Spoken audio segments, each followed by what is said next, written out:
This September 8th, 2025 meeting of the Worcester Conservation Commission is now called to order. As part of this meeting, we will be holding hearings under the Massachusetts Wetlands Protection Act and regulations and the City of Worcester Wetlands Protection Ordinance and regulations. The commissioners are volunteers that serve to enforce these laws and regulations in order to protect specific values identified as being important to Massachusetts and the City of Worcester. Commission decisions are based on these laws and regulations and are not arbitrary or based on personal likes or dislikes. It is important to the Commission that these hearings are held in a fair and equitable way for all parties involved. This requires that discussion takes place in a civil manner and that every individual in this meeting is treated respectfully. To facilitate this, the hearings take place in the order they are listed on the agenda, which is available by the door and online, and will follow a specific format. First, the applicant or their representative will present the project to the Commission. Next, staff will provide comments on the proposed work. Then the Commission will direct any questions it has to the applicant or staff. After the Commission is done questioning the applicant, the floor will be open to the public. Comments and questions must be directed to the chairperson, not to the applicant or their representative, and they must pertain to the regulations that the Commission oversees. For example, although you might have concerns about the traffic resulting from a particular project, the Conservation Commission does not regulate traffic, so traffic concerns will not be discussed in the meeting. Please note that while new points will be given ample time to present, repetitive comments will be cut short in the interest of having all parties be given an opportunity to speak. Since the meeting is televised, we ask that all applicants and members of the public who wish to address the Commission please approach the podium, state their name and city or town of residence for the record, and use the microphone. To manage remote participation during our hybrid meetings and prevent disruptions, all participants are automatically blocked from unmuting themselves, turning on their video, or sending chat messages. For remote participants who would like to comment on an item on our agenda, we ask that you use the raise hand feature in Zoom during the discussion on that item. If you are joined by phone, you can raise your hand by pressing *9. Staff will then call on members of the public one at a time and give them permission to unmute themselves. If you are joined by phone, you will then be able to unmute yourself by pressing *6. Please introduce yourselves. Maddie Vanderboom, Division of Planning and Regulatory Services. Eric Flint, Division of Planning and Regulatory Services. Devin Canton, Commissioner. Stuart Kirshner, Commissioner. Lindsay Nystrom, Commissioner. Thank you. Are there any postponements or withdrawals or continuances? Yep. So item number 1, 31 Randolph Road, abbreviated notice of resource area delineation, request to continue the public hearing to September 29, 2025, and an extended construction grant deadline of October 21st, 2025. Item number 2, 0 McGavey Way and 1393 Grafton Street, notice of intent, request to postpone the public hearing to September 29th, 2025, and an extended construction grant deadline of October 21st, 2025. Item number 3, 569 Millbury Street, notice of intent, request to postpone the public hearing to November 24th, 2025, and an extended construction grant deadline of December 16th, 2025. Item number 4, 17 Mill Street, notice of intent, request to postpone the public hearing to October 20th, 2025, and an extended construction grant deadline to November 11th, 2025. And item number 7, so 24 Lakeside Avenue, Garland Street right-of-way, and Lakeside Avenue right-of-way, also known as the Lakeside Apartments, notice of intent, request to postpone the public hearing to September 29, 2025, and an extended construction grant deadline of October 21st, 2025. Make a motion to continue or postpone items 1, 2, 3, 4, and 7 as described. Second. Commissioner Canton? Aye. Commissioner Kirshner? Aye. Commissioner Nystrom? Aye. Commissioner Pertoni? Aye. Okay. So that brings us to our first item, number 5, lots 9, 10, 11, and 12 Chester Street. Notice of intent.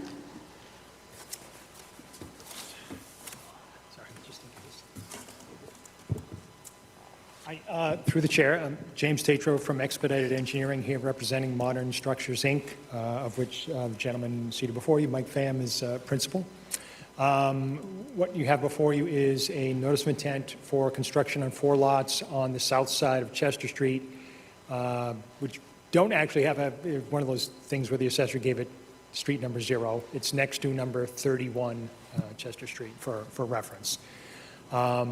The lots are in the RS7 zoning district.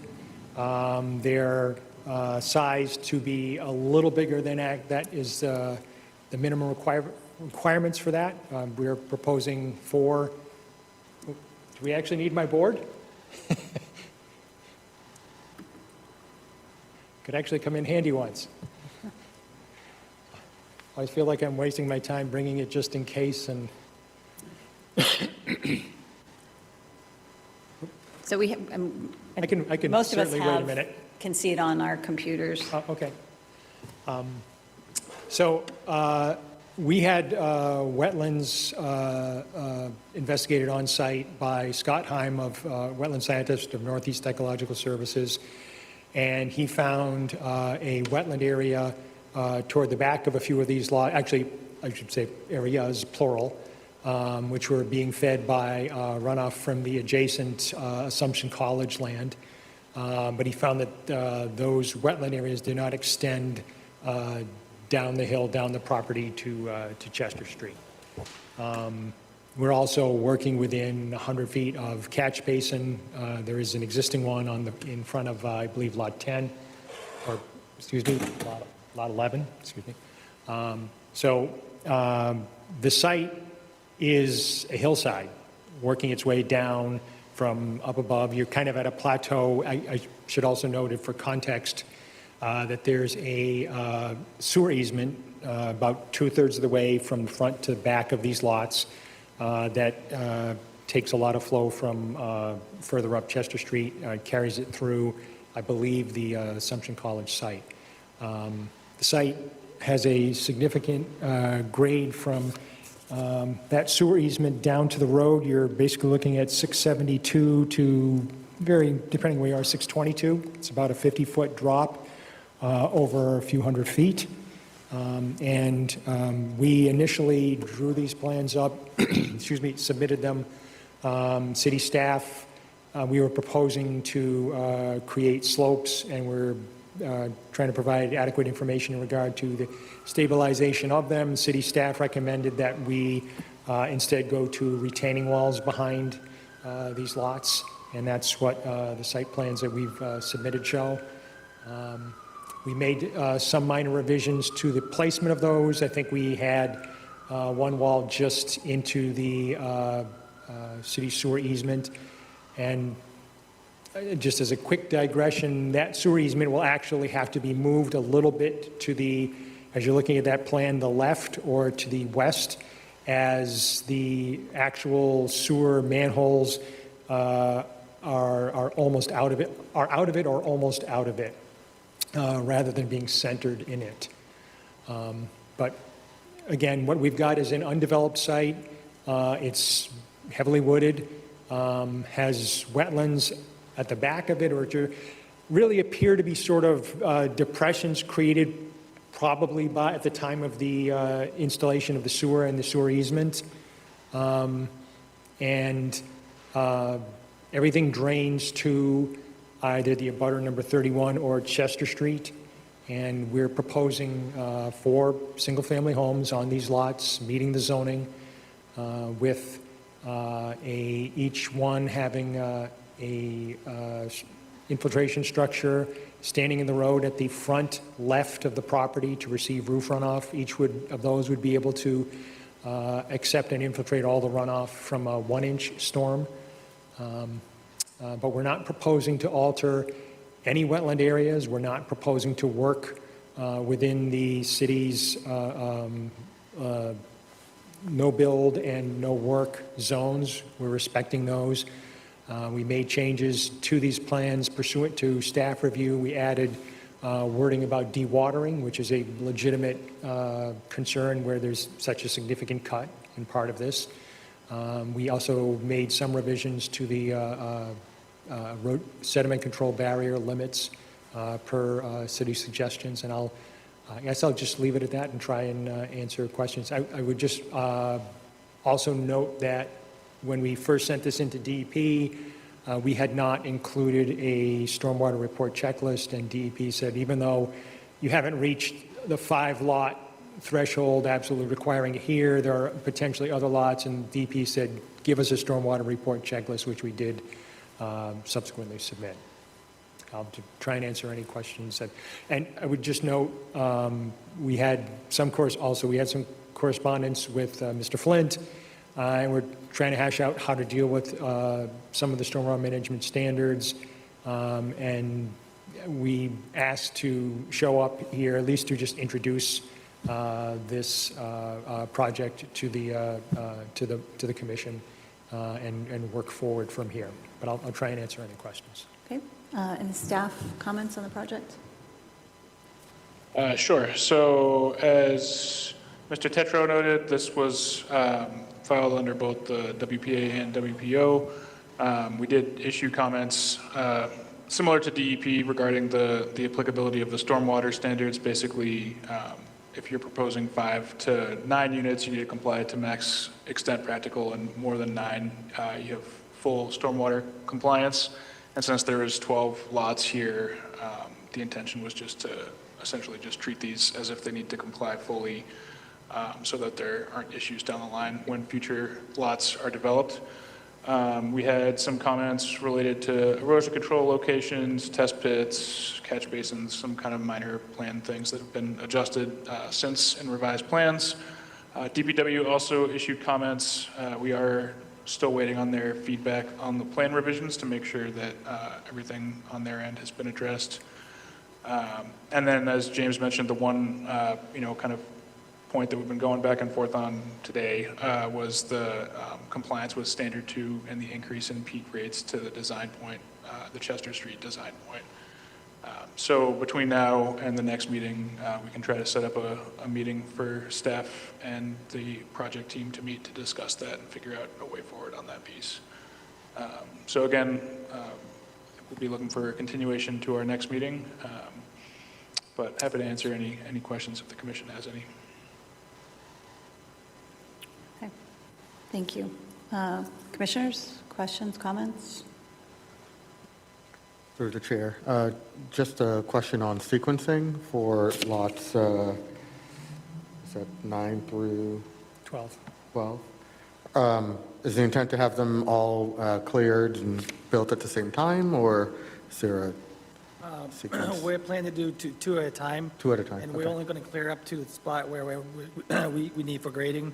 I tend to not clear more than what we need to, because I like the woods, I like the privacy, so, and a lot of homeowner likes that too, so that's one of our key selling features, to save as much wood as we can.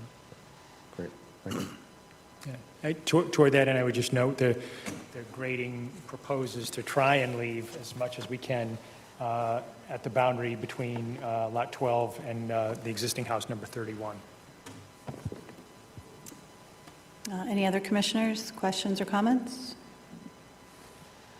So I have a few, because I didn't understand the head wall, the placement of the head wall, and what the intention was. What water is that gathering?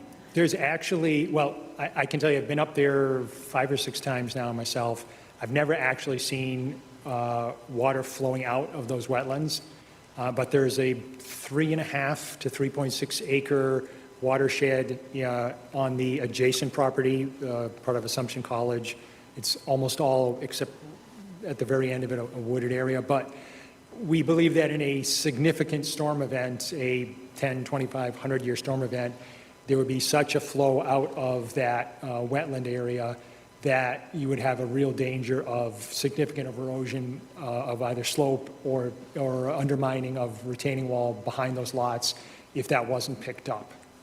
So, Because it kind of, the thing is, whereas it kind of focuses the runoff to be leaving at the sort of the, I'll call it the overflow point of the wetlands, as opposed to it's just running through the woods willy-nilly, and it's kind of been focused by the wetlands, and that's why we proposed the head wall.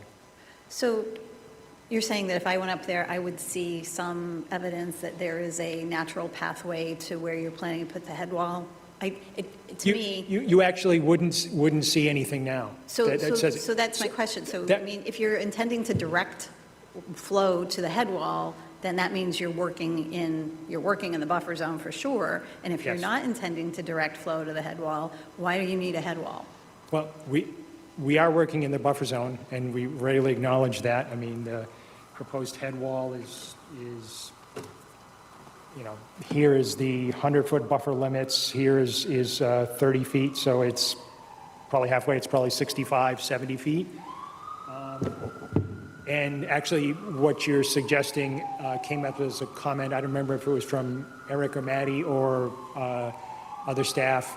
The comment was, gee, okay, we had I think, a discussion about the head wall. Okay, that seems like a good idea, but, you don't really have enough, it was remarked, to focus, to be sure that the runoff leaving that wetland, if it's, that is going to get to the entrance of that head wall. And so we actually added a little bit of grading, additional grading, such that the runoff, even if it's a few feet off center, would there be a little bit of swale leading it to the head wall to be picked up.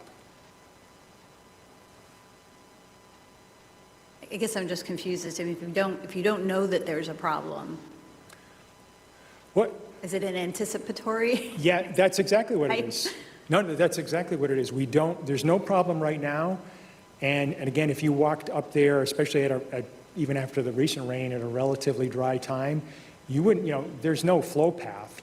It's not like, oh, there's all the ground litter is gone where you can see where the water leaves the wetlands. No, it's just, when we looked at it and saw the grading and saw that, as opposed to the water just kind of filtering across a, few 100-foot wide, path down the hill, that the wetland was going to relatively focus it.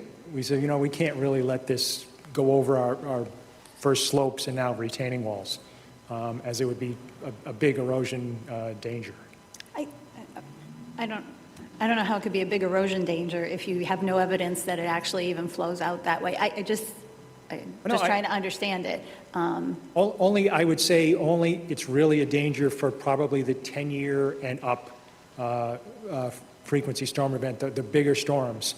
And then I think you would have, if you had a 6-inch rainfall, somebody in the house on the back of, somebody in the house on lot 11 would all of a sudden say, oh my God, what, there's a river coming down the hill at me.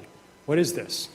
Where, maybe, again, looking at a hypothetical time, 5 years out, they've never seen anything significant before then, and all of a sudden you do get one of those storms.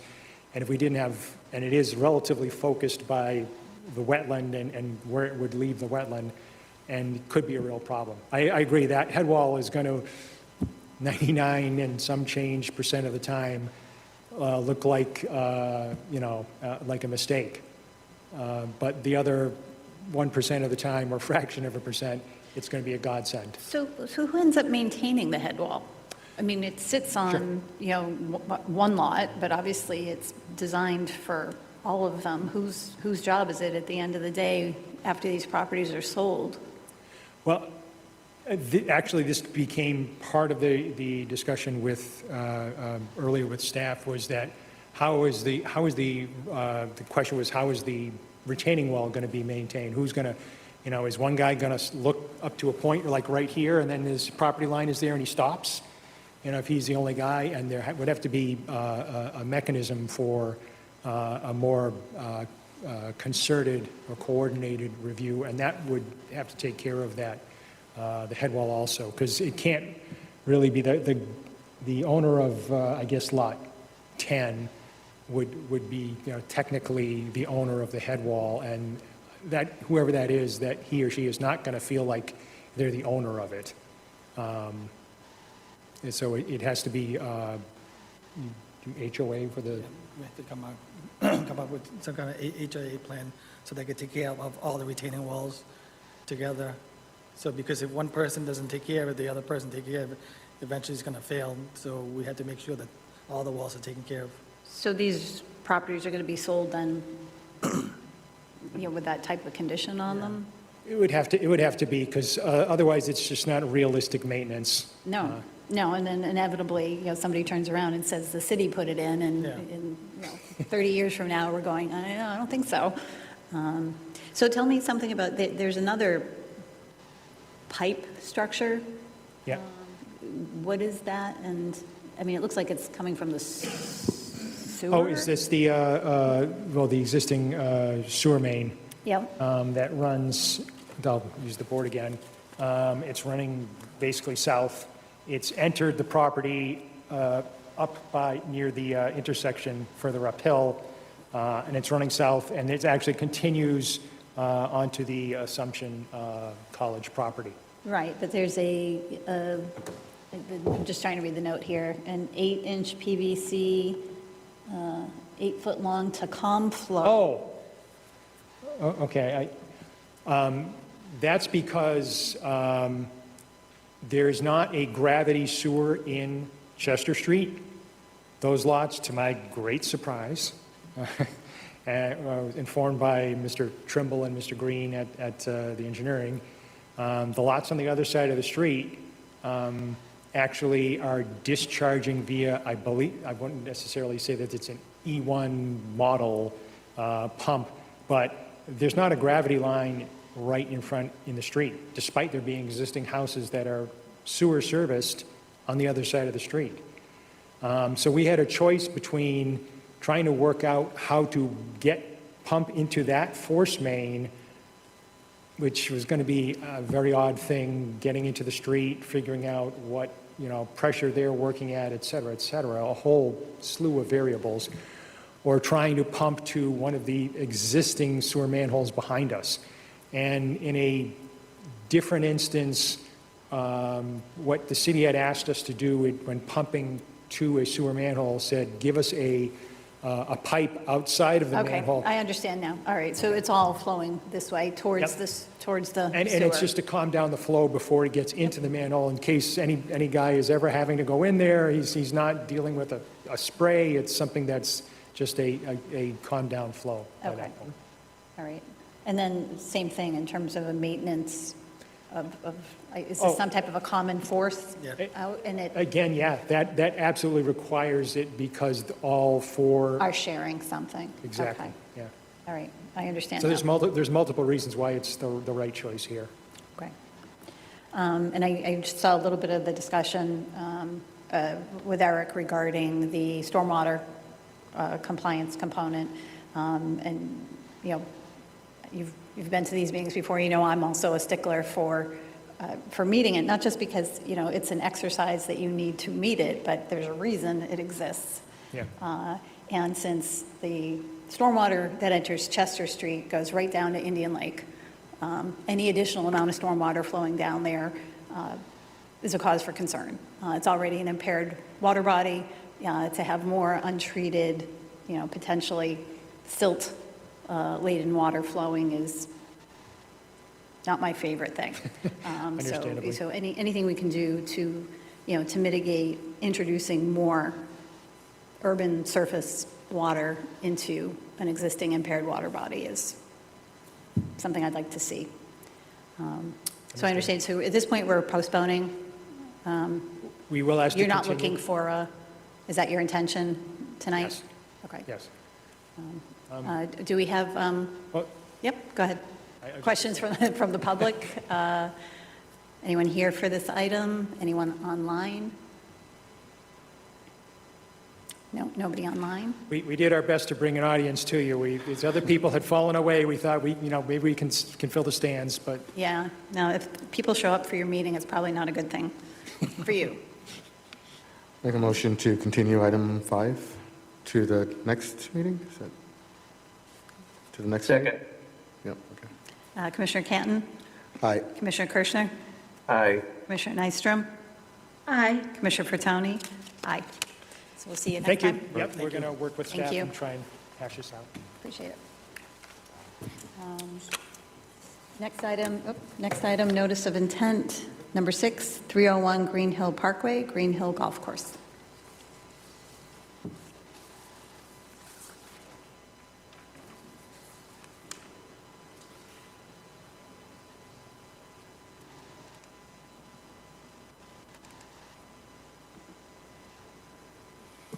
Hey, Ben, you should be good to talk. Hi. Good evening, everyone. My name is Mark Novak. I'm design principal at Activitas for a landscape architecture and civil engineering firm out of Dedham, that has been retained by the city of Worcester for a T expansion and drainage improvement project at the Green Hill Golf Course. Just a little bit of background on the project before I turn it over to Ben McDonough, one of our civil engineers, and Megan Mazinski, our principal civil engineer. The T expansion and the drainage project is really just to improve the quality of play across the course. We're looking specifically at the improvements at hole number 8 and 9. Which are within the buffers of the Green Hill Pond, the resource area. We are working closely on the project with Robert Antonelli, the Commissioner of Parks, Recreation, and Cemeteries, Cesar Valenti, one of his project managers, and Matthew Moisen, the head golf pro over at Country Club. So with that, I'll turn it over to Ben, and he can give you an overview on the details of the project. Great. Thank you, Mark. Is it okay if we share our screen? We've pulled together a little visual for the commission.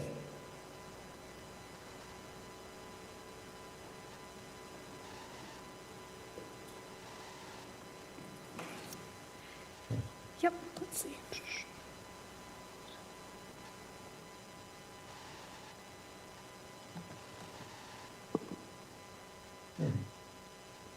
Awesome. All right. Okay, can everybody see our screen here with the City of Worcester presentation up? Yes. Awesome. Okay, let's get started. So the existing conditions of the golf course, just to orient yourself here, at the bottom right, as Mark discussed, is the resource area of the Green Hill Pond. Our project is along this 9th hole fairway right here, and as well as this 8th hole green. The 8th hole green, the whole complex goes up to the tees up here, and the 9th hole tees are just page south of that. Along with these 2 holes is the existing cart path here that takes you through, and this is all located on Green Hill, which the top of the hill is right around where it says existing conditions, and that slopes all the way down to the pond.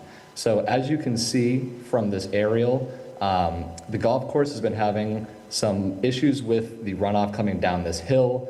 It washes out along the cart path, and there is ponding on top of the fairways, and it becomes very unplayable during larger storms. You can kind of see these wet areas along the cart path, all along the toe of the slope here, as well as a little bit of erosion here. Just generally something that the golf course wants to look at to try to clean up and get water off the surface from ponding. Here are some of our existing conditions photos on the ground. As I mentioned before, the photo on the left here is looking out to that 8th hole. The green is, you can see in the distance in that clearing in the trees. Green Hill Pond is on your left, and that 9th hole fairway is also on the left, this lighter area of grass. We also have our existing cart path here and the toe of our slope where we are proposing our infiltration trenches. The photo on the right looks in the opposite direction towards the clubhouse. You have your 9th hole green here. Your lighter area of grass is that 9th hole fairway. And again, that slope where we're proposing our infiltration trenches right at the bottom there. So going into our proposed renovations here, just to orient yourselves a little bit better with the golf course here, as you can see, our work that we are presenting here tonight is this darker green shaded area right along this 8th hole and 9th hole. The line work that you can see in here is our proposed drainage renovations, as well as some of our grading and the tee box line work there. Additionally, we do have our 15-foot no disturb line, 30-foot no structure zone line, and 100-foot buffer zone marked there as well. The project here for our site preparation, we are going to call for the contractor to strip, screen, and stockpile some of the existing topsoil. We call for limited clearing and grubbing just to make way for these new tee boxes and the reconfigured tee boxes as a part of this 8th hole. The existing cart path where we are renovating, we call for it to be pulverized in place and reusing that existing base material and then just paving right on top. And then we are also calling for the contractor to just minimize disturbance to the extent practical. We want the golf course to be able to function and not have to do as much remediation work to get it up to speed where it was. So minimizing disturbance along the toe of the slope and adjacent to the resource area is key here. In our proposed conditions here, and zoom in because this is a little hectic. Over on the right side of the page, we have 3 infiltration trenches here at the bottom of the slope. We have 1 trench here that then joins into a catch basin structure, and then a header pipe outlets below the fairway to a head wall down at the slope here along Green Hill Pond. And that system is basically repeated all the way down this 9th hole fairway. We have another trench, header pipe, head wall, our 3rd trench here with our pipe and head wall, and then the same over at the toe of the slope on the 8th hole. 2 additional trenches that join into 1 head wall down here. Additionally, we have our tee box work up here. We are rerouting this cart path by the request of the golf course to this side of the green and just rerouting that direction a little bit. The details of our drainage, I will just give you all a visual just for your intents and purposes. This is the infiltration trenches that we are proposing with our cart path here. We are showing a precast concrete curb and then our infiltration trench pipe. And we are also calling for this 6-inch drainage pipe here with cast iron grates just to assist with getting any water that's ponding on the surface to be subsurface so that it can not impact play of the golf course.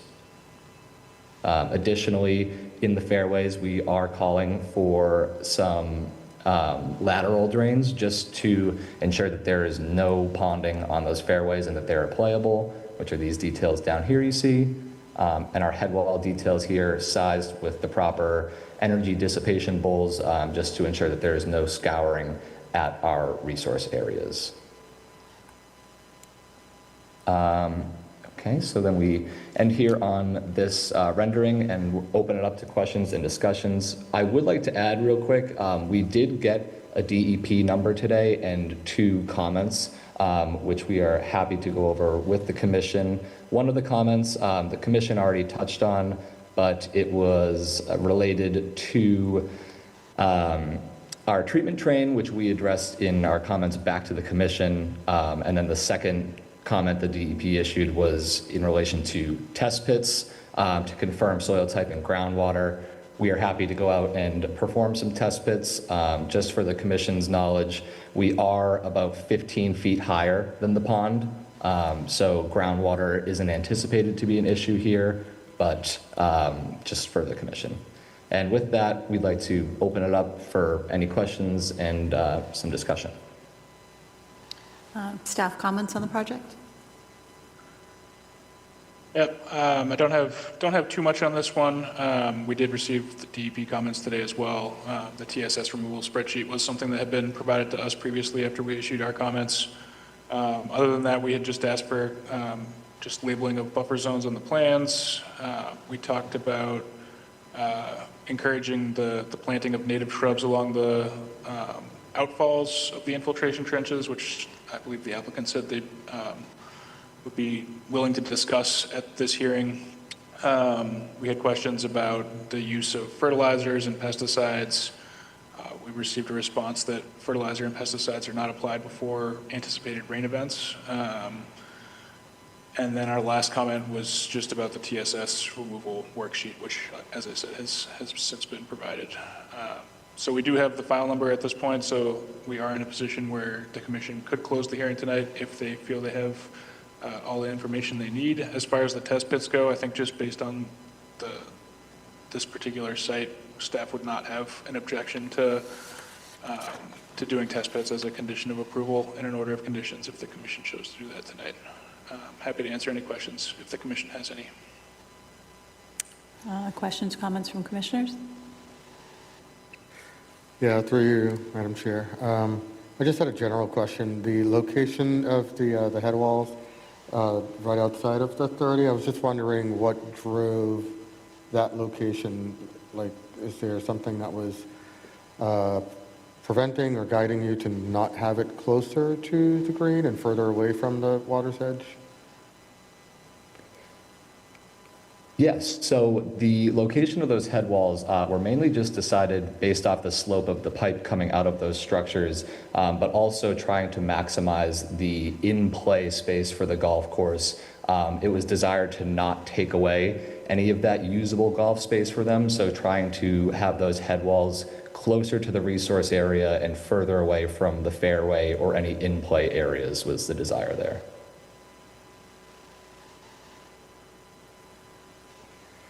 And through you, Madam Chair, I was just wondering about during significant storms, what sort of water runoff from those can be anticipated? And I think I heard maybe the addition of some shrubs would help with that too, but.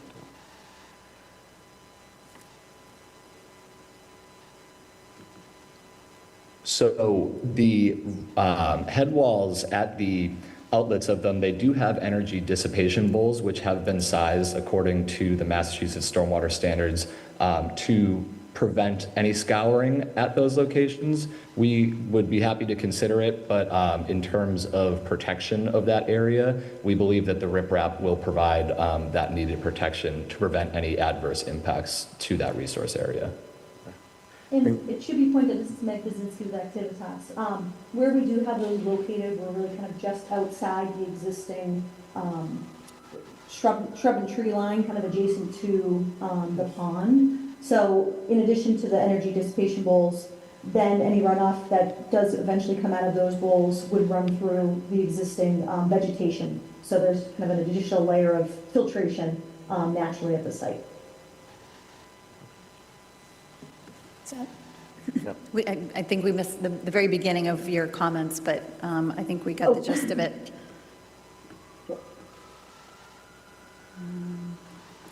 So you're saying there's existing vegetation along the water line? There is, yeah. Ben'll, let's zoom into that real quick then. So, we're just gonna move something real quick. So you can see along the edge that existing tree line that Ben's tracing right now, and you can see just based on the inverts of the pipes with those bowls, we've set those back a little bit. So as the water, comes through, dissipates in the bowl, and then any potential runoff coming outside would then flow through that existing vegetation directly adjacent to that pond. So there's, and I don't know what the date of this Google map is, but, there does look like there's been sediment deposit in the shrub line or along the tree line, from the existing drainage problems. And I think maybe the issue would be, could we get those planted? Because right now, at least again, Google map, this is probably June of last year based on what I can see, or maybe this year. But there are some eroded areas that are barren of any type of vegetation. Yeah, Madam Chair, this is Mark Novak with Activitas. Happy to speak with the client. I don't foresee any issues with calling for some installation of native shrubbery to reinforce those areas. Okay. As long as it's not overly impacting the area of playable golf course. No, I mean. And in these areas, they're down gradient quite a bit, so it would most likely be out of play anyway. Yeah, I mean, it looks like it's outside of the fairway and outside of the rough. It looks like it's the sort of the portion that's not mowed, but it's definitely shows signs of soil deposits or erosion.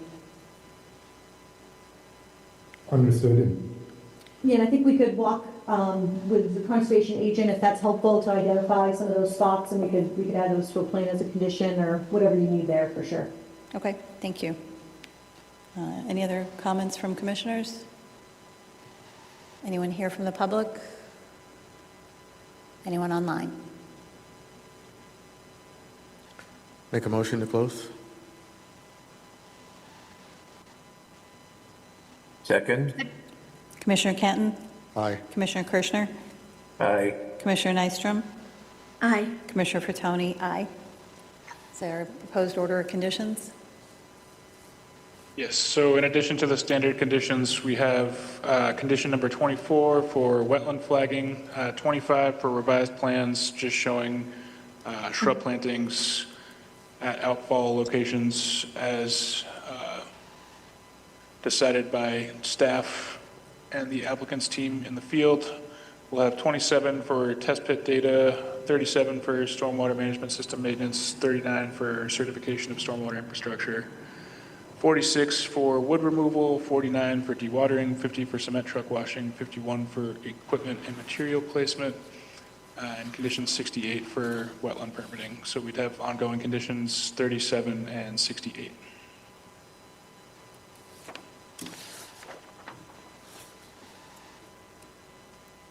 Does the applicant have any questions about the conditions? No, Madam Chair. Make a motion to issue the orders of conditions as described? Second? Commissioner Canton? Aye. Commissioner Kirschner? Aye. Commissioner Nystrom? Aye. Commissioner Fatoni? Aye. You're all set. Thank you. Thank you very much. Thank you. Have a great night. Number 7 postponed. Number 8, 18 Boker Street, lots 1 and 2. Notice of intent.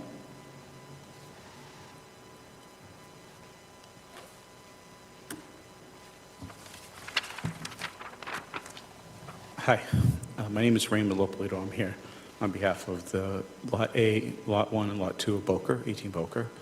And today we're looking for the city or your board to look over the plans that were drawn by the engineer, and in hopes that you would be satisfied with what's placed on the drawing. And that's pretty much my comments right now. Are you the developer or the owner? The consultant, the owner's right here, is Michael. Hi. Hi. Okay. Can you tell us a little bit about what you're doing? Sure. Okay, so on both lots, we're going to be building a single-family structure. Off the Boker, there'll be an asphalted area that would lead into a 2-car garage for each single family. Both houses will be of the same design, so the designs are not going to change.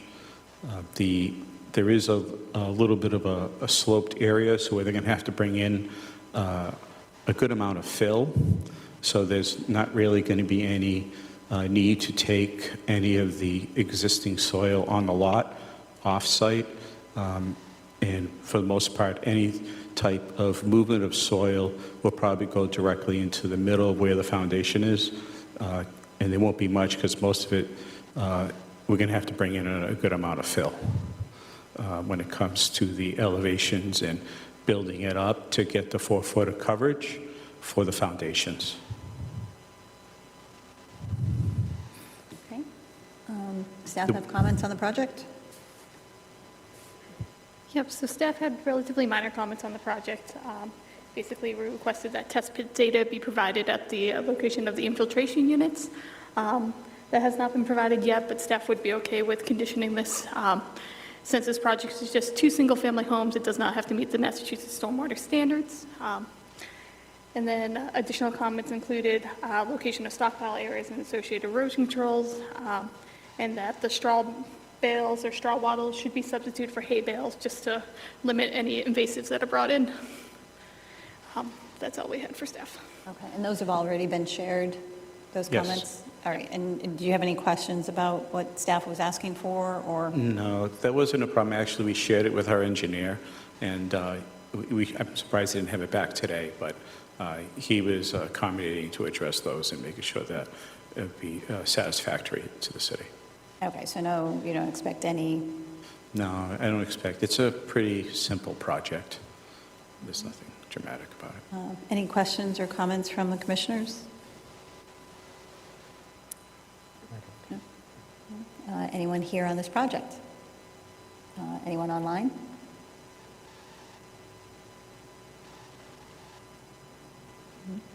Okay. Make a motion to close. Second. Commissioner Canton? Aye. Commissioner Kirschner? Aye. Commissioner Nystrom? Aye. Commissioner Tony? Aye. Order of conditions? So in addition to the standard conditions, staff recommends condition 25 for revised plans, so adjusting the location of the stockpile area and adjusting the straw bales to be hay bales. Condition number 27 for test pit data. Condition 37 for stormwater management system maintenance. Condition 38, infiltration unit inspection. Condition 45, or 46 for wood removal. 49 for dewatering, 50 for cement truck washing, 66 for sand and salt, and then ongoing conditions 37 and 66. Do you have any questions about the? No, I understood those. Make a motion to issue the orders of conditions as described.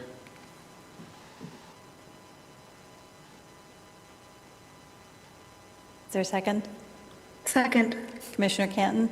Aye. Commissioner Kirschner? Aye. Commissioner Nystrom? Aye. Commissioner Bertoni? Aye. All set, subject to the things you owe us. Okay, thank you. Thank you.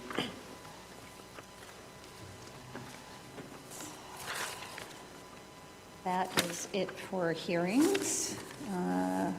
Next up, request for certificate of compliance.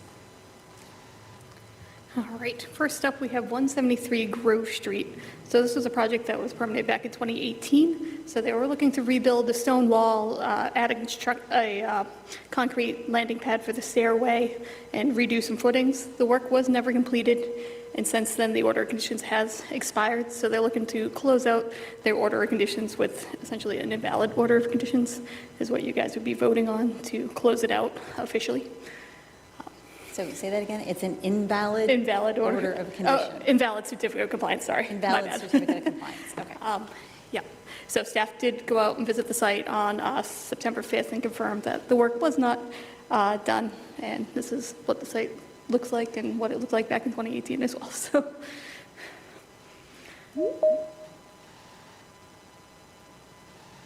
So is then a motion to issue an order of invalid certificate of compliance? So moved. Is there a second? Second. Commissioner Canton? Aye. Commissioner Kirschner?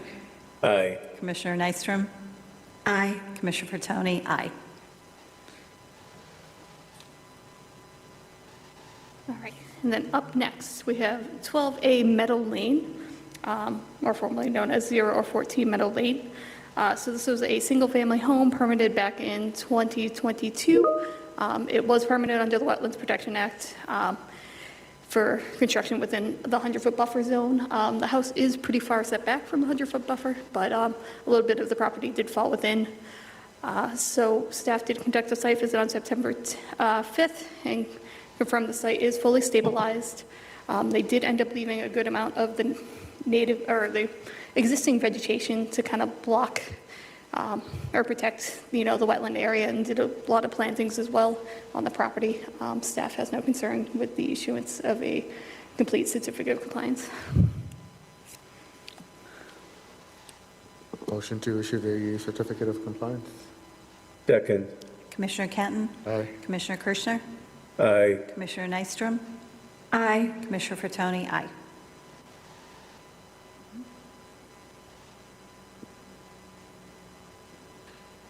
So next up, item 9C, 0 Granite Street.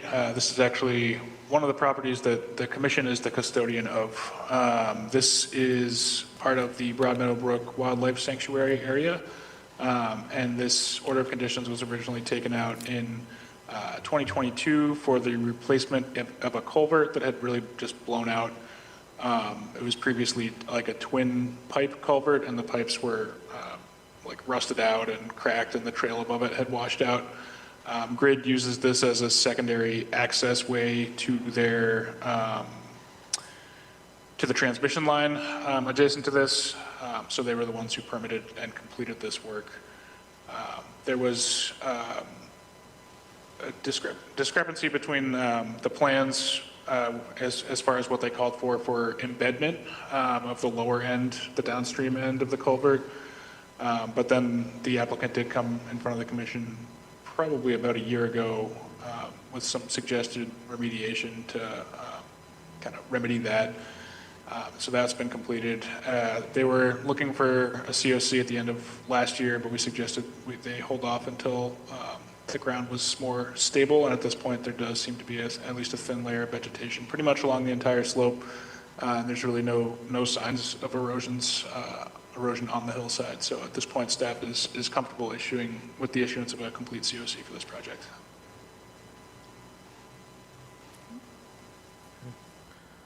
Motion to issue the certificate of compliance? Second.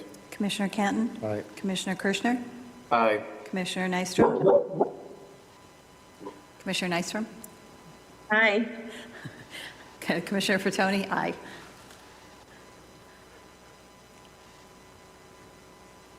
Enforcement orders and violation updates? All right, so just updates on 2 of these tonight. So we have a new enforcement order that was issued since the previous meeting. This is 145 Newton Avenue North. This was just issued under the local ordinance. There's no wetlands present. Basically, our office received an anonymous complaint about some work that was going on with this property. There is a catch basin right in front of the site. You can see the truck is parked on it in that top left picture that's up on the screen right now. And there was about 16,000 square feet of ground disturbance. Excuse me. And under the local ordinance, with the site, on the site with 15% or greater slopes, which this has, there's a 5,000 square foot ground disturbance threshold that requires a filing with the commission under the local ordinance. So this work does need a local order of conditions. As a temporary measure, we've asked them to install perimeter wattles around the perimeter of the site, which has been done, I believe, at this point. But we are going to need to see an after-the-fact filing to cover this work and anything else that's desired on site. So we set that deadline for November 5th. We also asked for a letter from a professional engineer evaluating the newly created slope along the southern property boundary, which you can kind of see on the left side of the pictures on the right. It's a relatively steep slope. It's steeper than it looks in the photo, and it's kind of just stabilized with this medium-sized stone. And there's just some concern about the structural stability of that in the long term. So I'm not sure if the property owner is at the meeting to discuss this tonight, but that's okay. All right, that's it for my comments now. I'm happy to answer any questions, but we're just looking for a ratification vote from the commission in addition to anything else you guys might want to see on this. Thank you. Is there something you wanted to share? The slope on the... Your name, I'm sorry, your name and... Oh, Daniel Ford, 145 Newton Ave North. Been working on this house for a little while. We had a situation with Mass Saves that held us back. I've had some issues with drainage and, with drainage. So on that left side that he was talking about, where we put the riprap down the left side of the property line, that picture doesn't do it justice. It is not as steep as that picture looks. And we have done a lot of storm drain and erosion control, I guess you want to call it, around the house and the property. So That was a larger size riprap. I think it's 3 to 5 inch. And then I have some smaller stuff on the other side of the property as well. So I guess the reason why this thing got pulled was because of I'm 10 feet from a main drain or something like that. Yeah, right from the storm drain. So I did notice, not on this, just this most recent storm, but the storm prior to, that storm drain had burped. I came to the house one morning and there's a big, like a silt, I don't know, whatever.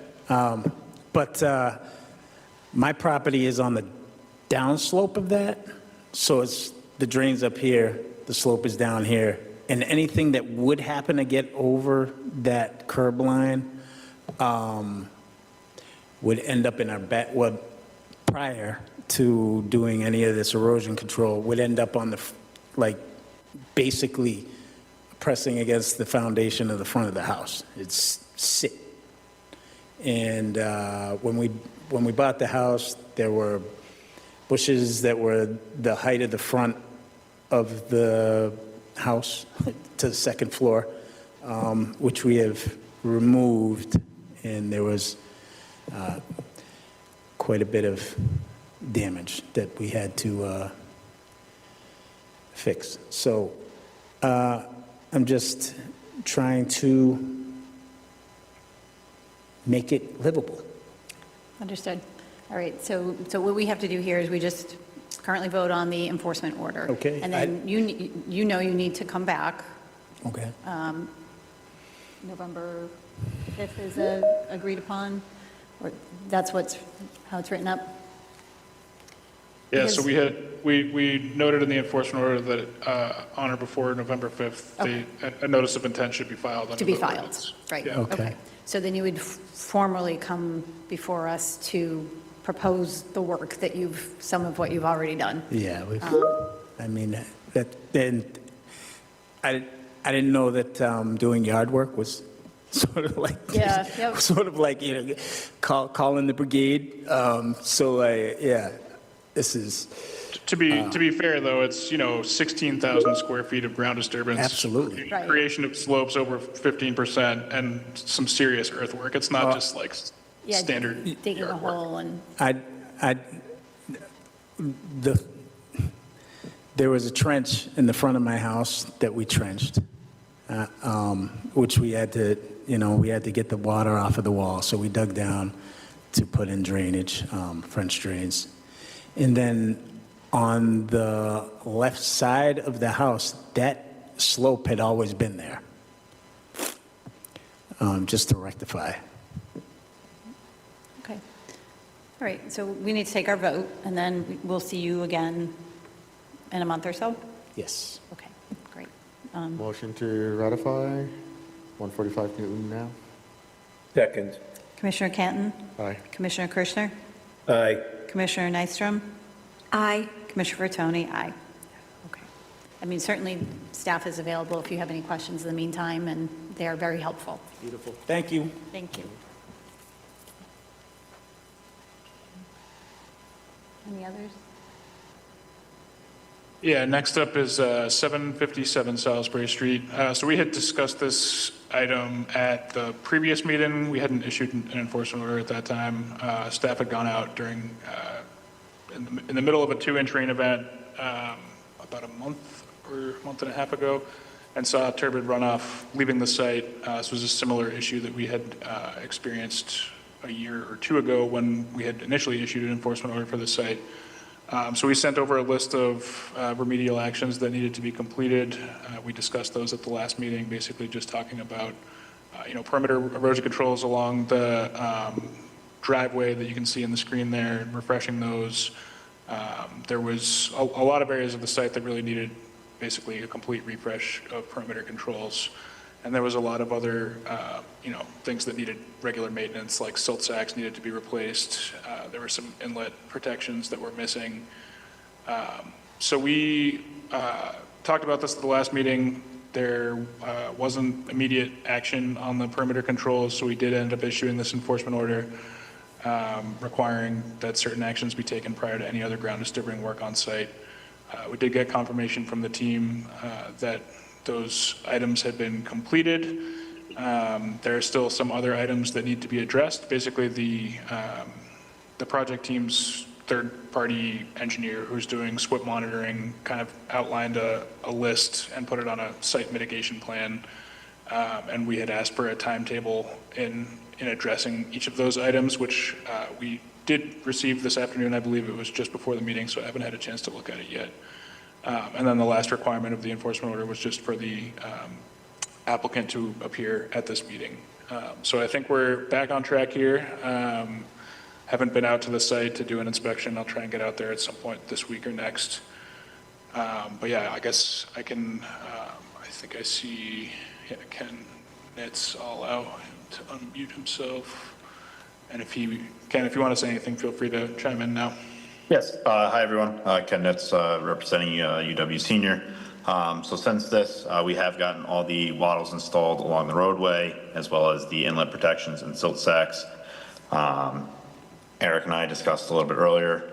We are scheduled to be putting in blacktop and the Cape Cod berms, which will help be able to stabilize the sides of the main roadway. That is scheduled for next Monday. And then we're also going to be getting in our hydro seeding and landscaping for some other areas that were mentioned on this SWIP mitigation plan that was done up by our third-party engineer.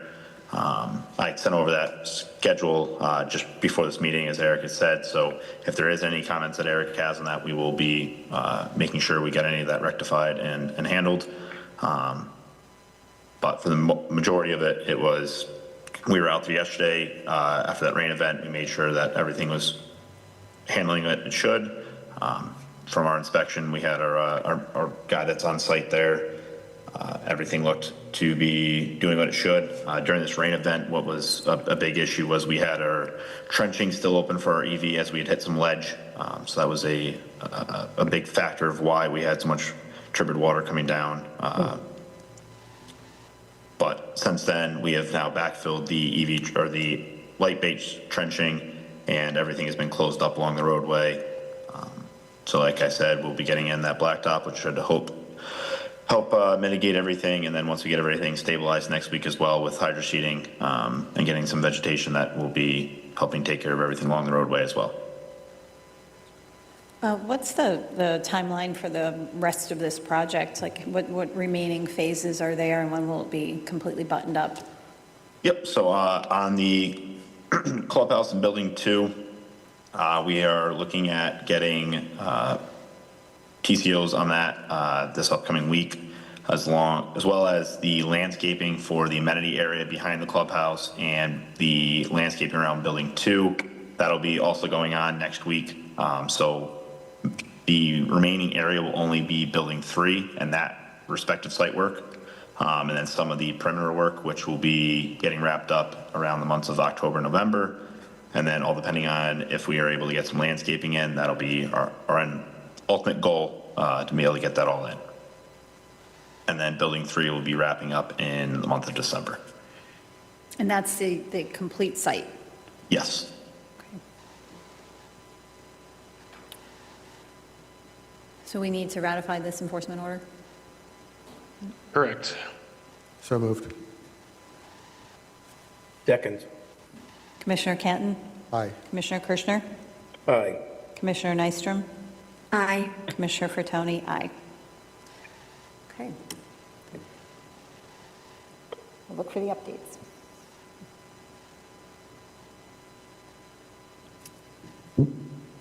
Yeah. All right, so next up under discussion of active projects, we just have updates on 2 orders of conditions. So can kind of take them together but separately. So we have 255 Lake Avenue and 265 Lake Avenue, which are adjacent properties on Lake Ave that have frontage on Lake Quinsigamond. We had issued enforcement orders back in, I believe it was in 2023, for the clearing of the hillside at both of these properties. You can see on the top screen right now pictures of what that looked like at that time. And then at the bottom, you can see what it currently looks like. And Maddie, could you scroll to the restoration plan? I think we had that in the slide deck. Thanks. So we had basically, the commission had essentially required the filing of a notice of intent for the restoration planting. So we don't have active enforcement orders for either of these sites at this point. But we do have orders of conditions recorded for both properties. So for starting with 255 Lake Ave, this was the proposed planting plan, contained a mix of trees and shrubs and grasses. And there was monitoring that was required as part of that order of conditions as well. So we got the first monitoring report recently from Goddard Consulting, Doug Dillon, who's online tonight. And basically, we're informed that the plantings had not been installed, but that the area had naturally revegetated quite vigorously. It was mostly native species, although some invasives, bittersweet was the most frequent one, I believe. So just wanted to put this in front of the commission to get the commission's thoughts. I think the one thing that's probably lacking here are some of the trees closer to the water, which we had wanted to see just because, provide a little more shade in the shallow waters. From an erosion control standpoint, the stability of the slope looks perfectly fine at this point, just given how thick the vegetation has grown in and how tall. But at this point, there's no way to access the shoreline to bring trees down to plant. The applicant or the homeowner is planning to file an NOI soon for a set of stairs and a dock. So my initial thought was perhaps once that work is being done, we can get down there and have a better sense of whether or not there actually needs to be additional plantings down by the water, but obviously wanted to put this in front of the commission since there was previously an enforcement order and there is currently an active order of conditions. Doug, I don't know if you want to say anything in addition to what I've added here so far. Hey everybody, Doug Gillen from Goddard Consulting. Yeah, just as Eric said, this property does have an active order of conditions, and part of that is a planting plan and then 2 annual updates, right? So then, we send a staff out there this summer to do the field inspection for that. And, to our surprise, the plantings had not been completed. But even more surprising was the level of natural growth. Almost like miraculously, probably like 95% native, and as Eric said, really bittersweet and some kind of little baby Norway maples were the primary culprits that snuck their way in there, but that's just kind of a fact of life in the Worcester area, unfortunately. So at this point, I am thinking probably some invasive management would be in hand, but completing the planting plan at this point, would require destroying all of or most of that to actually implement it and to get down to the base of the slope there towards the actual shoreline. But yeah, I really just wanted to kind of get this in front of you guys and kind of get some thoughts. I did kind of point out a variety of the native species on a couple of these pictures for you guys, and I also created a table where I tried my best to estimate quantities of the various native species and, kind of a brief description of them. And, frankly, I was pleased to see what was there, but obviously I still recognize that the planting plan had not been actually installed. So yeah, at some point, definitely some trees down towards that actual shoreline, but for now, I kind of wanted to get your guys' thoughts on the situation over there.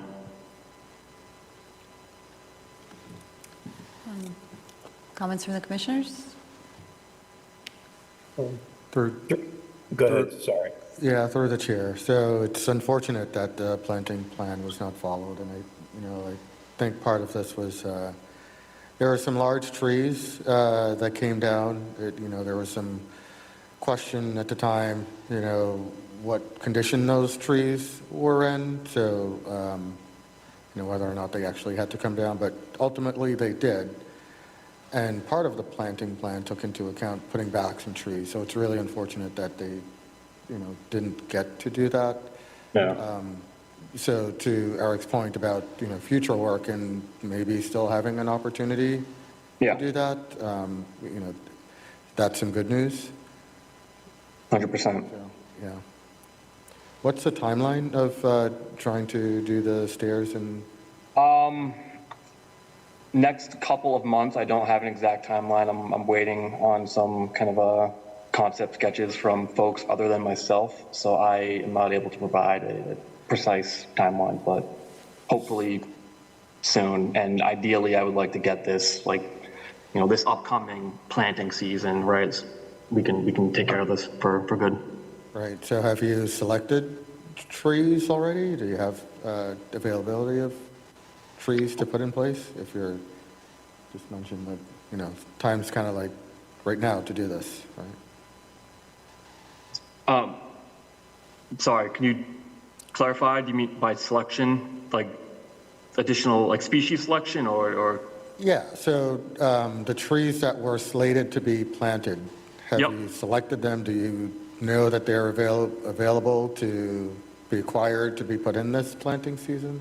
Oh, yeah, so we're like, by this planting season, I mean, like spring of 26, because it's pretty late.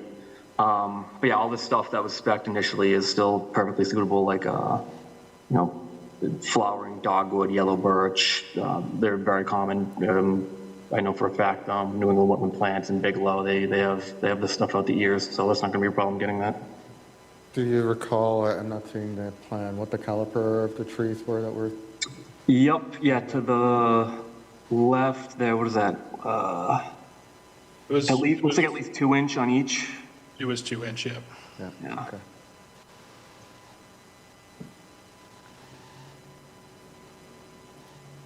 Okay.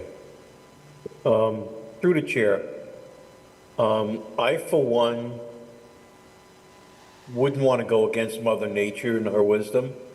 So the only thing I can look at is I agree with an invasive species management plan to be forthcoming. Yeah. And also a revision on the plantings. Look at the property as it currently is. And because it is advanced at this point, that it's not just young, saplings or shrubs or whatever else, look to increase the tree size so they have a better chance of surviving, all the growth around it. Yeah. So I'd like to see a revised planting plan for the land in its current state. Yeah. Absolutely. Okay, that's what I would feel comfortable with. I mean, in her infinite wisdom, she did what she felt she needed to do, so I'm not comfortable going against that, but we still need to help it along a little. Yeah, absolutely. That's all I have, thank you. Okay. And that's just an update. I mean, we're not required at this point to do anything beyond that, okay? Correct, yeah. And so I think at this point, based on the discussion, we could expect to receive a invasive management plan from Goddard Consulting or from the applicant. Yep. And then once the NOI is filed for the staircase and dock, we can revisit additional plantings or even potentially wait until the path is cleared so that we can get down there and look at the shoreline and see where the plantings would be most beneficial. Yeah, agreed. And then the next item is the adjacent property, which did have its planting plan implemented and looks good. I think we had, it was like 12 trees and a number of grasses and kind of low-lying shrubs like creeping juniper. So It seems that those have been installed. I couldn't actually see this when we were out there.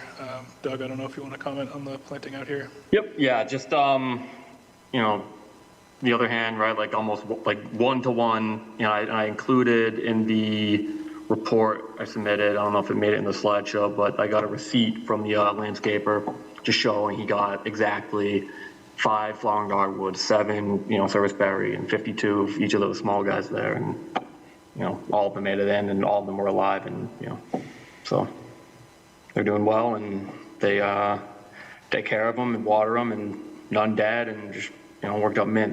They watched them like a hawk, and, you know, they're doing well.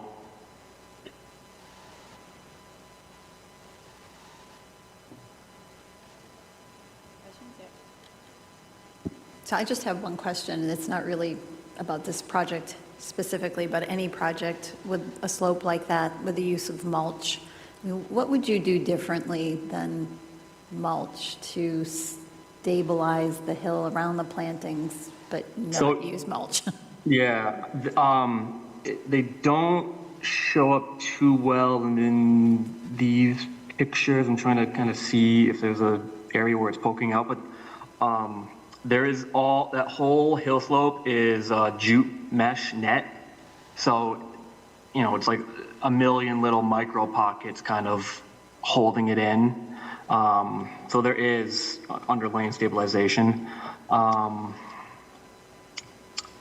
And as far as I've been informed and from my visits to the property, there have been no washouts, and the jute mesh and, you know, the variety of stabilization methods have been effective. Okay, thank you.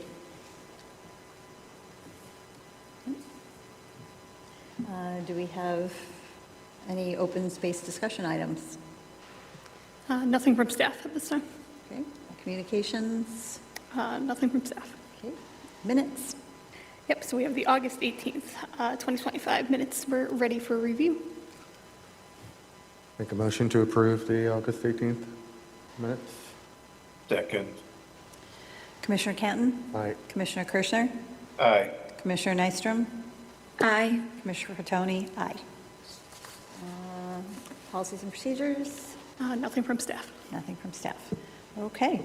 Is there Motion to adjourn? a second? Oh, yeah. All in favor?